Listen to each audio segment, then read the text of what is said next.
Hello everyone, welcome to our sports news channel. Here you are always well informed. I ask you to please subscribe to the channel. Leave your like and thank you very much. Owings Mills, Maryland. Under new offensive coordinator Todd Monken, the Baltimore Ravens are expected to spread out defenses, throw the ball more and execute at a faster pace.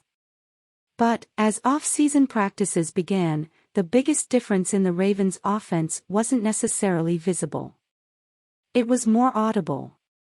Monken has stood out with a fiery demeanor, calling out drills, shouting out praise and making it loudly clear when something goes wrong. In just 4 months in Baltimore, Monken has already become the most vocal offensive coordinator in team history, which might become part of this new identity for quarterback Lamar Jackson and his supporting cast. I like the energy. I really like the energy, Ravens coach John Harbaugh said. We usually have energy, but I think Todd has got a style that kind of lends itself to an up-tempo type of an offense. He's got an up-tempo personality, you may have noticed. The Ravens have been the opposite of up-tempo in the past 4 seasons with Greg Roman as their offensive coordinator. Baltimore wanted to get medieval, as Roman put it, on defenses, running over teams and winning time of possession. But the Ravens looked out of rhythm at times last season, struggling to get the ball snapped before the play clock expired. In 2022, Baltimore racked up the third most delay of game penalties, 8, and averaged a play every 41.8 seconds of real time, which was the 4th slowest rate in the league. There was nothing sluggish about the Ravens' offense at OTAs, where Monken was running all over the field. If players were slow to huddle up, Monken was sprinting out and moving players to the right spot in the huddle. He's super enthusiastic about what he's teaching, Ravens tight end Mark Andrews said. He really believes in his stuff, and it makes us believe in it, too. Monken, though, indicated it's too early to gauge the increased pace on offense this year. We're just in the infant stages of doing some of that, Monken said. In terms of the installs, game dictates tempo, players dictate tempo. So, as we move forward, we'll have a better idea in terms of where that presents itself for us.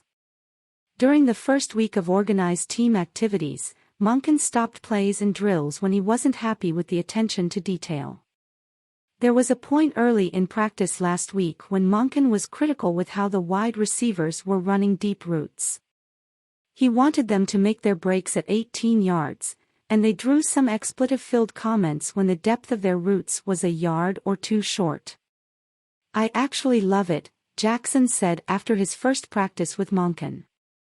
And hearing coach just call out the play and then stop practice when something wasn't looking right, and how he just bursts out, with fire, was pretty funny to me.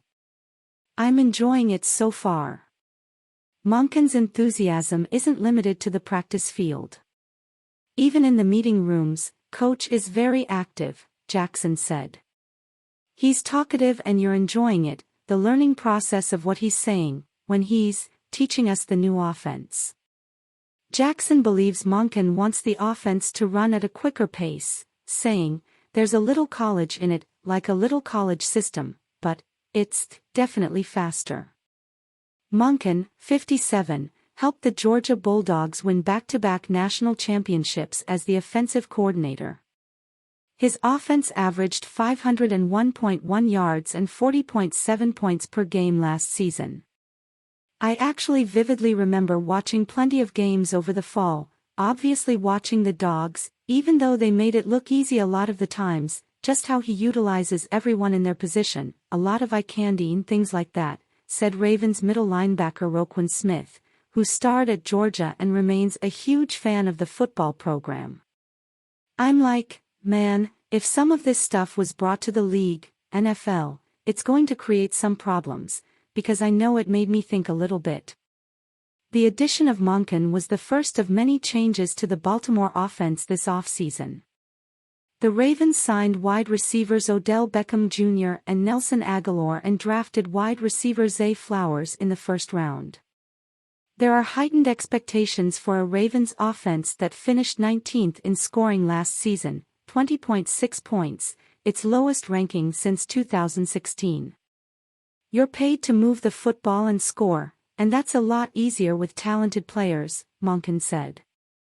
As I always say, cookies taste better with sugar than they do with vinegar. So, you surround yourself with sugar.